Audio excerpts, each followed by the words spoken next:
This episode is brought to you by the Italian Wine Academy, teaching WSET levels 1, 2, and 3 in English, right here in Verona, the home of the Italian Wine Podcast. Want to become part of the international wine sector? Need a worldwide recognized certification? Don't know where to start? You can easily complete our courses while you enjoy the fun and excitement of Verona. Make your vacation good value for money by adding a wine certificate to your souvenirs. Visit our website at italianwineacademy.org for more information and sign up today to start your personal adventure in global wine education.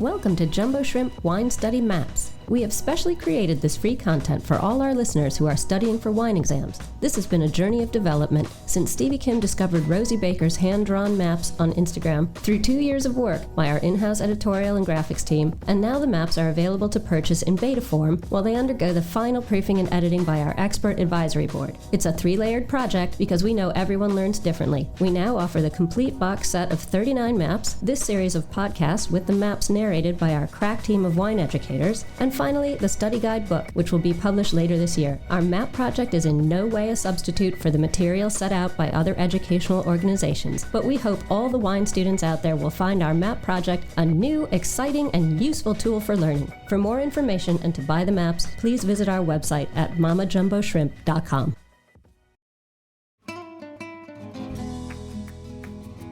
Welcome to the Jumbo Shrimp Wine Study Maps podcast. I'm Gill Gordon-Smith and I'm talking about sherry. So sherry is a fortified wine from Andalusia on the southern coast of Spain. It was a British favourite by the 1870s and became one of the first protected appellations in 1933. Jerez is the hottest wine region in Spain and the home of sherry production, and it's located within the coastal province of Cádiz. There are 3 towns. We have Jerez de la Frontera, El Puerto de Santa Maria, and San Luca de Barrameda, and these are at the centre of sherry production and DO regulations. The DO regulations require sherry to be matured in and shipped from one of these 3 areas. On the coast, the cool Atlantic breezes alleviate the heat of the region, but as you move further inland, the temperature can be much hotter, and that's because of a couple of things. One is the Levante, which is a hot, dry wind that blows from the east. It's said to drive men mad. It actually cooks the grapes on the vine during ripening. There's another wind. It's a very humid Atlantic wind, and that's called the poniente, and that promotes the growth of flor. So both very important for sherry. The trade is controlled by the sherry makers. They have their bodegas warehouses in the town of Jerez or one of the smaller seaside towns of San Luca de Barrameda or Puerto de Santa Maria. They grow and buy grapes or base wine from the cooperatives who are not permitted to age or sell sherry. There's a small group of producers called almacenistas, and they can mature but not sell wine. The climate's warm Mediterranean, it's very sunny, there's over 300 sunshine days a year, and the temperature is affected and moderated by the prevailing winds. As I mentioned, the Poniente is cool and humid, and the Levante is warm and dry, and it can actually raise temperatures right up to 40 degrees. Being on the coast, the rainfall is actually higher compared to other Spanish regions. The soils. Most important would be Albariza, and that's a high chalk content. It's very chalky and needs the right rootstock to avoid chlorosis of the vine. It has very good drainage, so it's deep enough to retain moisture, and they dig rectangular pits between the rows to trap water and to reduce runoff. Albariza's soil also forms a very hard crust, and that's really important because that limits evaporation from the soil. There are 3 grape varieties permitted in Jerez. So Palomino, which is very low in acid and extremely neutral, and that's preferred for sherry, and 95% of the vineyard acreage in Jerez is planted to Palomino. It's got very good disease resistance and has quite high yields. Pedro Jimenez, there's very little in Jerez. Most is in Montilla Moriles in that DO, and the grapes are dried prior to being pressed. Also Muscat of Alexandria. It's best in the arenas soils, which are quite sandy soils, and it's used like Pedro Jimenez for sweet wines. Many of the region's grapes are machine harvested, and they've got to be pressed very quickly after picking as they're prone to oxidation. They take about 72 litres from 100 kilograms.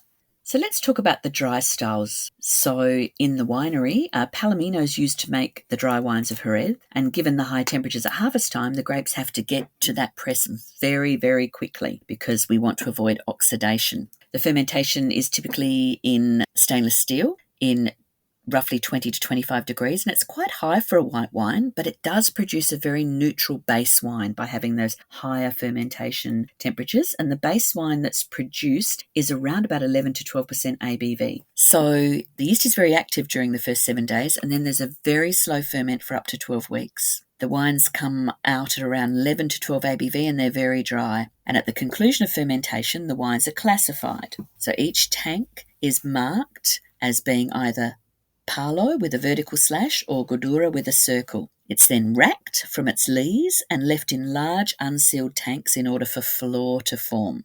Those that are being sent for biological aging will be differentiated from those that are sent for oxidative aging, and these decisions are based on the flavour characteristics of the wines. So typically the lighter, paler wines with more finesse would be selected for biological aging, and the darker, richer, heavier wines will be selected for oxidative aging. And at this stage, you'll see that the film-forming yeast, known as flor, would have started to grow on the surface of the tank. So the Palos would be fortified to 15.5, and they're destined to become a Fino or Manzanilla style. The Gordura would be fortified to 17 to 18%, which would actually kill the yeast. There's several different strains of yeast that make up the flor.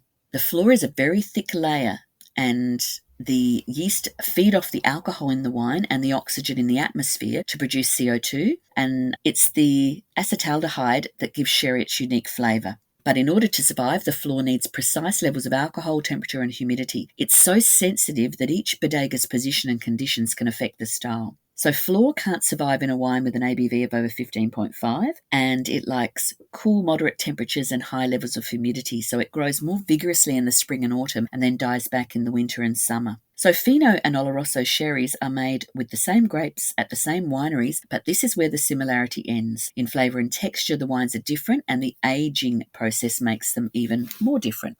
So wines with a well-developed flor and a light body and colour would be classified as Fino. The fuller-bodied wines with little to no flor would be classified as Oloroso.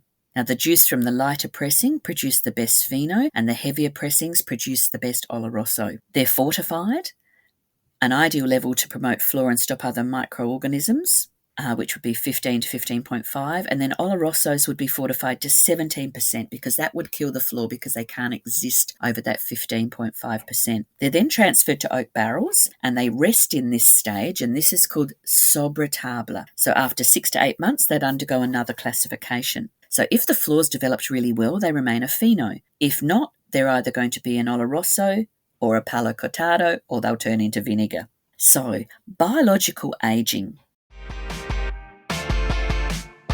Are you enjoying this podcast?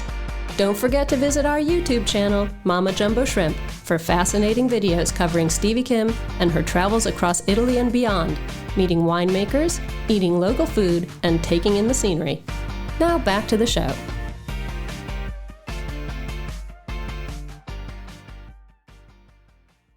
Fino sherry is a biologically aged sherry, and it's been protected from the effects of oxygen by the flor, and that's that white blanket. The flor metabolizes most of the acid and some of the ethanol in the wine and allows a controlled oxidation through that semi-permeable barrier. The flor produces aldehydes and fusel oil and inhibits bacterial growth, and sherry flor is actually native to the region and nowhere else, which is why sherry only comes from sherry. The wine needs to be acidic because acid is the flor's main food. The barrels are seasoned. The winery has to be aerobic and humid, so lots of oxygen, and the wine has no residual sugar. Alcohol can't get to more than just over 15.5 to 16%, otherwise it'll kill the flor.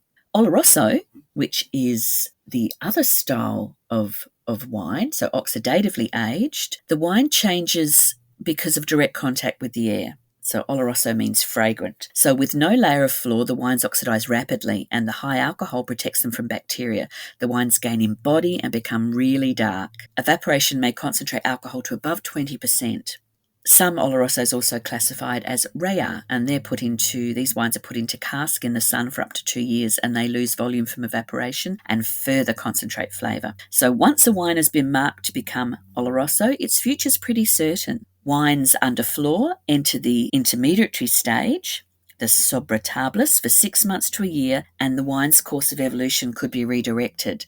the wines get classified for a second time. So as the pheno develops, the flaw may disappear. And if that flaw disappears, the wine then begins to age oxidatively and takes on a more robust hazelnutty character and slowly increases in alcohol. So if the loss of that flaw's not too bad and the wine's of good quality, that then becomes an Amontillado, almost like a failed pheno, because the flavour, strength and colour deepen and sit between a pheno and an Oloroso. So let's talk about the Solera system, which is the maturation system. So we know that Sobre Table is the first stage in the Solera, where the wines are fortified and then they're rested, and then after 6 to 8 months they'll be reclassified. So because this is a form of fractional blending, the wine will be taken from one level to the next, and only a third of the wine may be taken out in a year. And what this enables is consistency. A Solera is a number of groups of butts or levels that hold wines of different ages. The maturation process involves moving wine between those levels, and the final level, where the sherry comes out for sale, is actually the Solera. The levels in between are called Criadera. The Criadera with the youngest wine is only replaced with the Sobre Table wine, so the new wine from the nursery. The systems can also move into another, so a pheno might start to feed an Amontillado. Other styles, such as Manzanilla and age-indicated styles, are something we should really think about. So a Manzanilla is a pheno, but it's a pheno that's been matured in the coastal town of San Luca de Barrameda, and it needs to be aged there to qualify as a Manzanilla de San Luca de Barrameda. It is a separate DO to that of Jerez. They're made in exactly the same way as phenos from Jerez, but the cooler, more humid conditions on the coast guarantee a really thick layer of flaw, and they have an intensely tangy aroma. The most famous would be Manzanilla Fina. If a wine has undergone minimal fining and filtering, you might see it labelled as en rama because you can actually see the yeast in there. There's also sherries with an indication of age, and there's 4 categories of age-indicated sherries, and the top category would be Vinum Optimum Rare Signatum, or Very Old Rare Sherry, and Vinum Optimum Signatum, Very Old Sherry. And these indicate the average age of the blend is at least 30 years old, and for VOS, at least 20 years old, and each batch is tested to see if it complies. The lesser categories would be, say, 12-year-old and 15-year-old. They apply to the whole Solera system, so they're used more flexibly. It's only Amontillado, Palo Cortado, Oloroso, and PX that can qualify for age-indicated status. Vintage sherries with an age date are known as Annata. They're rare, they're aged statically because flaw can't be sustained without adding new wines, so they're aged oxidatively, so they're not aged in the Solera. That really covers everything we need to look at when we're answering a question on sherry. You need to think about biologically aged and oxidatively aged. Think about the styles of sherry, places that they come from. For example, pheno and Manzanilla being a pheno that's been matured in San Luca de Barrameda.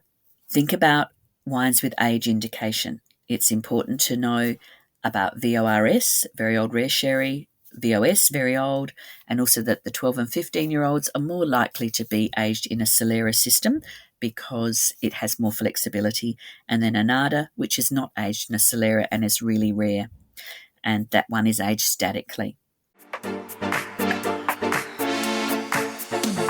Thanks for listening to this episode of Italian Wine Podcast, brought to you by Italian Wine Academy, offering WSET levels 1, 2, and 3 in English. Visit our website at italianwineacademy.org for more information and sign up today to start your personal adventure in global wine education right here in the heart of Verona. Remember to subscribe and like Italian Wine Podcast and catch us on SoundCloud, Spotify, and wherever you get your pods. You can also find our entire back catalog of episodes at italianwinepodcast.com. Chin chin!